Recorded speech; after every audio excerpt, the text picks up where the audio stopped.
قرآن اٹھا کے دیکھو، قرآن کہتا ہے اذا السماء انفطرت واذا الكواكب انتثرت واذا البحار فجرت واذا القبور بعثرت علمت نفس ما قدمت واخرت۔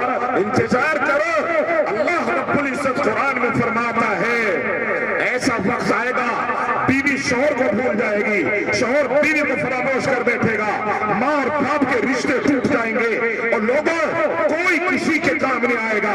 ما لکم من نصیر، زمین لپیٹ کے رکھ دی جائے گی، آسمان ٹوٹ کے گر پڑے گا اور روئی کے گالوں کی طرح پہاڑ اڑے پھریں گے، کوئی پوچھنے حال نہ ہوگا۔ ما لکم من نصیر، ایسا وقت اللہ کے ایک آدیش پر آ جائے گا، ایک آدیش پر۔ اسے بہت زیادہ پلاننگ بچھانے کی ضرورت نہیں، فورس لگانے کی ضرورت نہیں، اسے بلڈوزر اور مشینوں کی ضرورت نہیں۔ قرآن میں کہا جب وہ چاہتا ہو جاتا ہے، وہ کہتا ڈھے جاتا ہے۔ اس کی ہلکی سی نگاہ کسی بھی مخلوق کے دل دکھنے سے، کسی بھی آدمی کی پریشان ہونے سے، کسی بھی غضب اور غصے کی حالت میں اس کی ذرہ برابر بھی نگاہ بدلی تو خدا کی قسم یہ افسانے نہیں ہے، اب تو آپ کے سمجھ میں آنا چاہیے۔ آپ نے دیکھا ابھی 2 ہفتے پہلے ترکیہ میں اللہ کا ہلکا سا غضب کی ایک سوئی کے ناکے سے بھی کم حیثیت کا زلزلہ آیا۔ کتنا زلزلہ آیا؟ کتنا زلزلہ آیا؟ بعض لوگوں نے لکھا 3.7، بعض لوگوں نے 3.8۔ کتنا ہوتا ہے 3.8؟ 6.7۔ اور خدا کی قسم اس وقت کیا حال ہوگا جب یہ 100% زمین کو ہلا دیا جائے گا۔ ابھی 3% نے ایک محلہ نہیں، ایک گھر نہیں، ایک خاندان نہیں، پورے کے پورے شہر کو رب نے تباہی کا اور ملبے کا ڈھیر بنا کے رکھ دیا۔ لوگوں کے بڑے بڑے فلک بوسی عمارتیں آسمان چھوتی ہی نہیں، وہ منزلیں جو شیشے کے محل اور ہوائی محل ہو ان کو آن میں ان کے مالکوں کے ساتھ زمین دوز کر دیا گیا۔ ایسا ہو گیا کہ عصف مأکول، جیسے کھایا ہوا بھوس ہو، ان کے نام و نشان کو مٹا دیا۔ اور لوگوں ان کے پاس کاروبار بھی ہوں گے، ان کے پاس کمپنیاں بھی ہوں گی، ان کے پاس فیکٹریاں بھی ہوں گی، ان کے بینک بیلنس بھی ہوں گے، گھروں اور محلوں کے اندر سونے اور چاندی کے ذخائر بھی ہوں گے، ان کی عورتوں کے پاس بڑی بڑی عورتیں، کیوں؟ ٹیکنالوجی میں، مالداری میں، خود کفالت میں ہندوستان سے 100 درجے آگے ہے ترکیہ۔ وہاں کی عمارتیں، وہاں کے مکانات، وہاں کی بلڈنگیں تمام ٹیکنالوجی سے لیس ہیں، اور وہاں کے لوگ مالدار ہیں، وہاں کے لوگ ہمارے ملک کی اکنومی کی طرح ڈاؤن اکنومی میں زندگی نہیں گزارتے کہ مقروض ہے ایک آدمی۔ ہندوستان میں امیر ہو یا غریب پیدا ہوتے ہی 1,11,000 روپے کا مقروض ہو جاتا ہے۔ ہم قرضے میں دبے ہوئے ہیں۔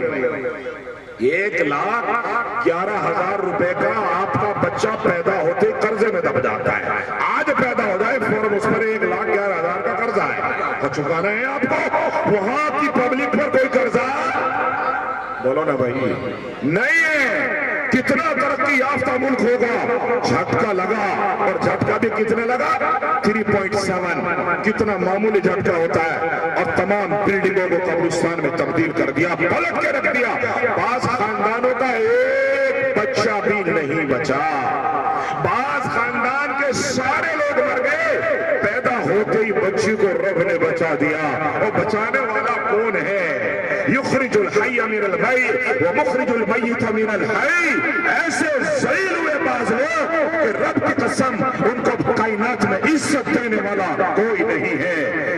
تعز من تشاء وتذل من تشاء۔ کون ہے؟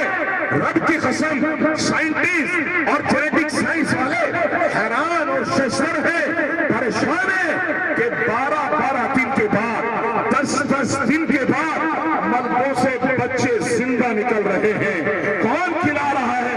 جینیٹک سائنس والے اور ڈاکٹر سائنس والے اور تمام کے تمام کڈنی اور پیٹ کے ماہرین کہتے ہیں اگر انسان ایک ہفتے کچھ نہ کھائے، کچھ نہ پیے، اس کی کڈنیاں ڈیمیج ہو کر کے کام کرنا بند کر دیتی ہیں، وہ آٹومیٹک مر جاتا ہے۔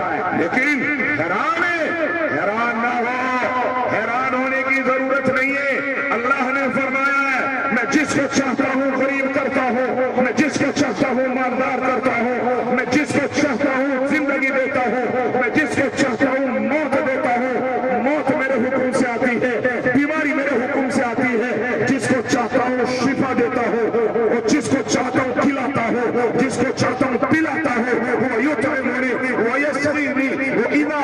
مریض فہو یشفین، میں ہوں عزت و رسولتوں کا مالک۔ کون ہے بھائی؟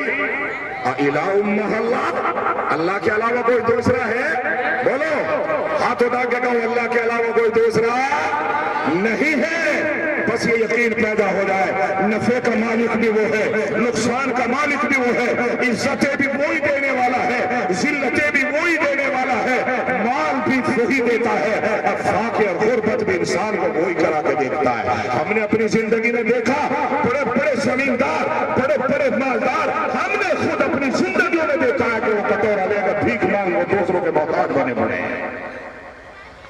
اور ہم نے ایسے لوگوں کو دیکھا جن کے پاس ایک پھوڑ نہیں تھا، آج ان کی اولادیں بڑی بڑی کوٹھیوں میں بسیرا کیے ہوئے ہیں، ہے کہ نہیں ہے ایسا؟ ہم نے تو دیکھا، پتہ نہیں آپ کے سمجھ میں آتا کہ نہیں آتا، کہاں سے آیا ان کے پاس؟ الہ مع اللہ، اللہ کے علاوہ کوئی ہے نہیں۔ یہ تو آزمائش ہے، اس کو پائیداری نہ سمجھو۔ مالدار یہ نہ سمجھے کہ تم بہتر ہے غریبوں سے، تیرے پاس مال ہے، تیرے پاس عزت ہے، دروازے پر چھوٹے اور بڑے لوگ لائن لگاتے ہیں۔